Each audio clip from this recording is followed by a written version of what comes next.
بہت برے اثرات مرتب ہوتے ہیں۔ اس کی وجوہات سکول، گھر کا ماحول یا فرینڈشپ بھی ہو سکتی ہے۔ آج میں آپ سے 5 ایسی ٹیکنیکس شیئر کرنے لگا ہوں جن کی بدولت آپ اپنے بچوں میں سٹریس کو ختم یا کم کر سکتے ہیں۔ نمبر 1، نیند۔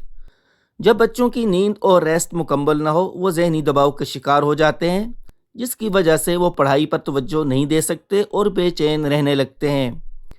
اس لیے بچوں کی نیند کا خاص خیال رکھیں اور نیند کی ٹائمنگ کو مکمل کیا کریں۔ Number 2، regular exercise. ورزش بچوں کی ذہنی اور فزیکل ہیلتھ کے لیے نہایت ہی ضروری ہے۔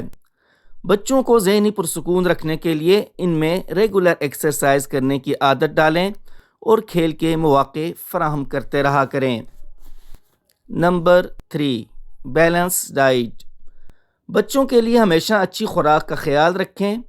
اچھی اور بیلنس خوراک بچوں کو ایکٹیو اور ہمیشہ ہیلدی رکھنے کے لیے اہم کردار ادا کرتی ہے۔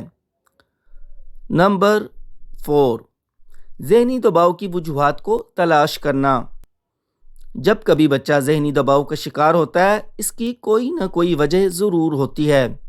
وہ school work, home work, friendship یا کچھ بھی ہو سکتا ہے۔ جتنی جلدی ممکن ہو سکے سٹریس کی وجہ کو تلاش کریں اور اسے ختم کرنے کی کوشش کریں۔ Number 5، appreciation. بچوں کی چیزوں، تھاٹس اور خیالات کو ہمیشہ رسپیکٹ دیا کریں۔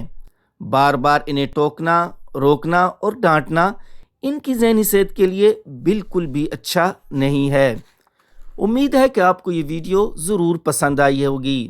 اگر پسند آئی ہے تو اسے لائک اینڈ شیئر کیجیے گا اور ہمارے یوٹیوب چینل کو ضرور سبسکرائب کیجیے گا۔ Thank you.